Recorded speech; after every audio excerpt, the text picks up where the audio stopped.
Hello my soldiers. तो क्या हाल चाल है आप लोगों के। आज welcome to my YouTube channel. आज हम लोग बात करेंगे क्वेश्चंस की। कुछ जो मैंने जेई मेंस के ही क्वेश्चंस लिए हैं, लेकिन ये बहुत इंपॉर्टेंट कैटेगरी के क्वेश्चंस हैं, तो इनको देखें जरा। वो कह रहा है सबसे पहला question, let A and B be the two sets containing 4 and 2 elements respectively. तो मैंने ये कहा कि दो सेट्स है मेरे पास, जिनमें मेरे पास पहले सेट में कितने एलिमेंट है, 4 है, और दूसरे सेट में मेरे पास 2 एलिमेंट है। Then the number of subsets of A cross B each having at least 3 elements। तो वो कह रहा है कि then the number of subsets निकालना है मुझे। सबसेट्स तो बताइए 2 to the power n होते हैं, लेकिन यहाँ पर वो बात कर रहा है then the number of subsets of A cross B each having at least 3 elements। तो मेरे पास कम से कम 3 एलिमेंट होने चाहिए। कम से कम जब भी एटलीस्ट की बात करें तो हमें ऊपर की तरफ जाना होता है, और एटमोस्ट की बात करें तो नीचे की तरफ आना होता है। ये हम लोगों को ध्यान रखना है। तो यहाँ पर एटलीस्ट का क्वेश्चन है। सबसे पहले तो हमें ये निकालना पड़ेगा कि ए क्रॉस बी में कितने एलिमेंट्स होंगे। तो मैंने पहले ही बताया था कि number of elements in A cross B is equals to number of elements in A into number of elements in B. Means 4 इंटू 2 मतलब कितने एलिमेंट्स हो जाएंगे, 8 एलिमेंट्स हो जाएंगे टोटल। अब हमें नेक्स्ट स्टेप में क्या करना है, पहला काम तो हमने ये कर लिया। अब हमें नेक्स्ट स्टेप क्या करना है, टोटल नंबर ऑफ सबसेट्स निकालने हैं, एटलीस्ट हैविंग एटलीस्ट 3 एलिमेंट्स। तो टोटल नंबर ऑफ सबसेट्स किसमें, of A into B each having at least कितने एलिमेंट्स, 3 एलिमेंट्स। तो ध्यान रखें मेरे पास टोटल एलिमेंट्स कितने हैं, 8। 8 में से मुझे कम से कम 3 चाहिए। तो मैं सिलेक्शन कैसे करूंगा यहाँ पर, तो देखो 8 में से मैं 3 ले सकता हूँ, और परमुटेशन कॉम्बिनेशन पता होगा तो और के लिए क्या यूज़ करते हैं, प्लस यूज़ करते हैं। तो यहाँ पर और क्या हो सकता है दूसरा कॉम्बिनेशन, 8 में से मैं 4 ले सकता हूँ, 8 में से मैं 5 ले सकता हूँ, अप टू मैं कितने ले सकता हूँ, 8 के 8 ले सकता हूँ। तो ये नंबर ऑफ सबसेट्स का क्वेश्चन बनेगा, जिसमें कम से कम 3 एलिमेंट होने कम से कंपल्सरी। कम से कम एटलीस्ट में हम ऊपर की तरफ जाएंगे और एटमोस्ट में नीचे की तरफ आएंगे। नहीं एटमोस्ट कहता तो मैं 3 2 1 0 लेता। यहाँ पर बात हो रही है एटलीस्ट 3 की, तो मैं 3 4 5 अप टू कितना मेरे मैक्सिमम एलिमेंट है, 8। तो मैं 8 को 8 एलिमेंट्स ले सकता हूँ।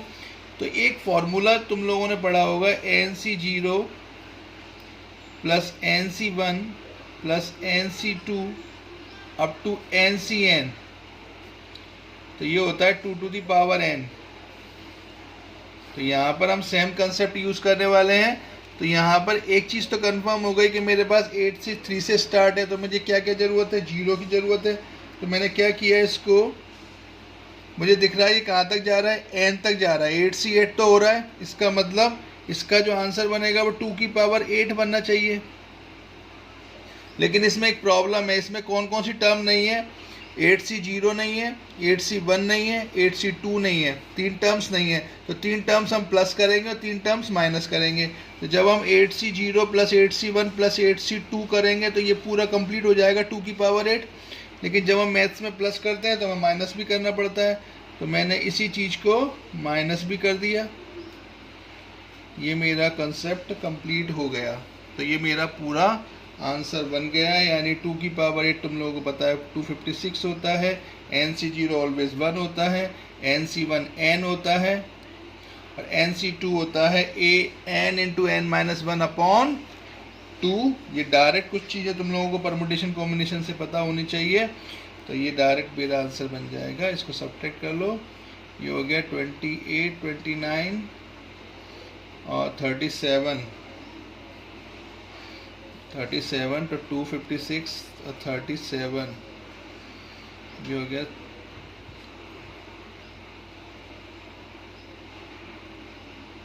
219।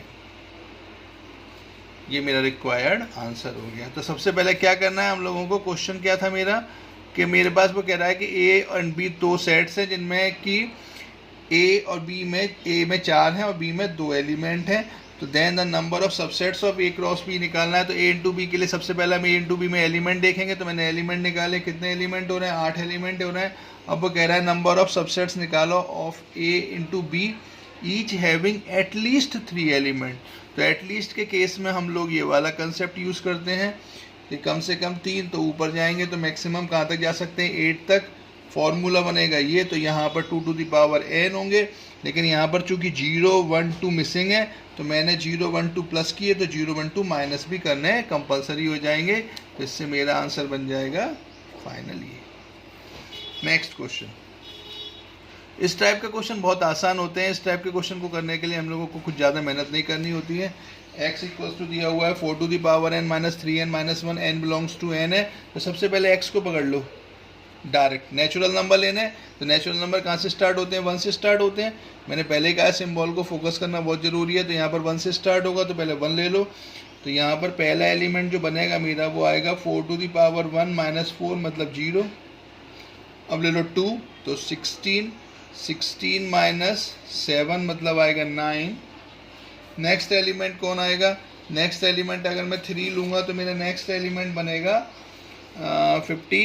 देखें ज़रा, 3 लिया तो ये हो गया 64, 64 माइनस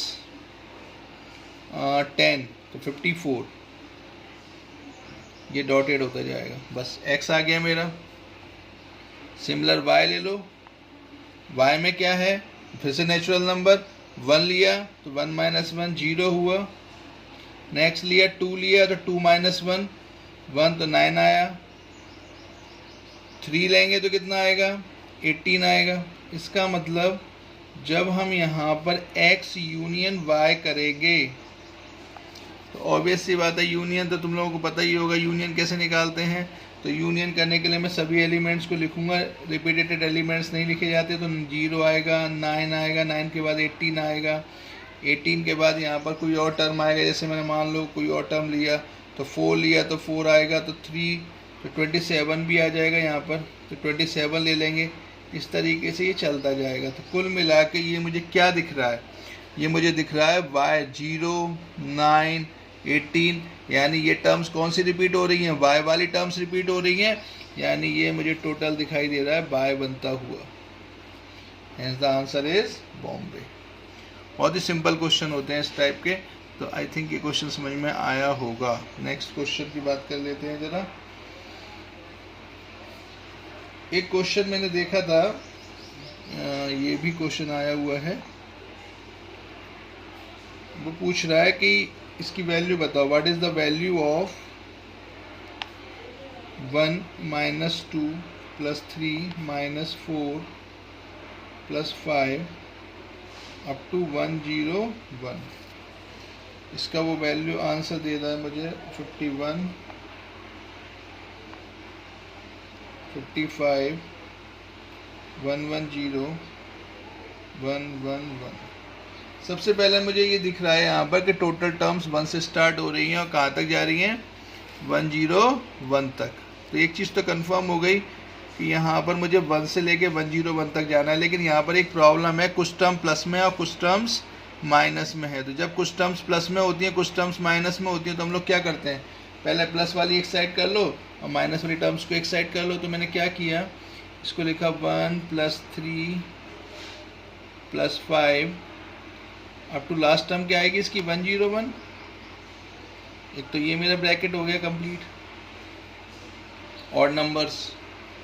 और दूसरा मैंने पकड़ा इवन नंबर्स को, तो ये हो जाएगा 2 प्लस 4 प्लस अप टू 100। ये मेरा दूसरा ब्रैकेट हो जाएगा। आई थिंक ये बात समझ में आ गई होगी। ये तो सिंपल चीज़ है, इवन चलेंगे और ऑड चलेंगे। अब मेरे को देखना है, तो यहाँ पर देखो एक चीज़ ध्यान रखो, 1 से लेके 101 तक जा रहा है। तो जब 1 से स्टार्ट हो रहा है तो ऑड टर्म्स से स्टार्ट हो रही है, तो ऑड टर्म्स कितनी होंगी, 51 होंगी। और जब इवन टर्म्स 2 से स्टार्ट हो रहा है तो 100 तक जा रहा है, तो इवन टर्म्स 50 होंगी। क्यों होंगी, क्योंकि टोटल टर्म्स मेरी कितनी है 101। तो उसमें ऑड जो 1 से स्टार्ट हो रहा है तो 101 तक जा रहा है, तो ये टोटल टर्म्स होंगी 51 टर्म्स। कितनी टर्म्स होंगी, 51। और ये कितनी होंगी टोटल होगी 50 टर्म्स। तो अब मुझे यहाँ पर पकड़ना है इसका सम। तो सम तुम लोगों को पता है कि चूंकि ये भी AP बन रही है, ए भी AP बन रही है, तो मुझे पता है मेरा फॉर्मूला क्या होता है, n/2 और a plus l, first and last term, because last term दी है, minus n/2 a plus l। ये मेरा बन गया सीधा सीधा क्वेश्चन। तो ये मेरा हो गया 51/2 इंटू 102 माइनस 50/2 इंटू 102। कैलकुलेट कर लो तो ये 2 से कट हो जाएगा, 51 इंटू 51 माइनस इसको कट कर दो तो ये हो जाएगा, ये भी हो जाएगा 51, तो 50 इंटू 51। अब ये डायरेक्ट मल्टीप्लाई मत करने लगना, देसी तरीका लगाने लगोगे तुम लोग। डायरेक्ट दिख रहा है तुम लोगों को, यहाँ पर 51 कॉमन आ रहा है, तो ये 51 कॉमन लिया तो अंदर क्या बचेगा, 51 माइनस 50, और 51 माइनस 50 यानी 1। तो ये फाइनली कितना आ गया, 51 इंटू 51 माइनस 50, यानी ये आ गया फाइनली 51। तो ये मेरा फाइनल आंसर बन गया, यानी ये फाइनल आंसर मेरा आ गया 51 माइनस 50 मीन्स 51। आई थिंक ये क्वेश्चन समझ में आया होगा, बहुत ही सिंपल क्वेश्चन है। तो इस टाइप के क्वेश्चंस कई सारे देखने को मिलेंगे, इन क्वेश्चंस को प्रैक्टिस करें। इसी तरीके की मैं सीरीज़ और वीडियो अभी डालता रहूँगा, क्योंकि मैं चाह रहा हूँ कि तुम लोगों को जितने भी क्वेश्चंस मैक्सिमम कवर हो जाएँ। कैटेगरीज़ पर ज़्यादा फोकस है मेरा क्वेश्चंस के प्रैक्टिस से। प्रैक्टिस तुम लोग खुद भी कर सकते हो। कैटेगरीज़ जो मुझे अच्छी लग रही हैं मैं उन कैटेगरीज़ पर बात कर रहा हूँ। थैंक्स फॉर वॉचिंग, धन्यवाद।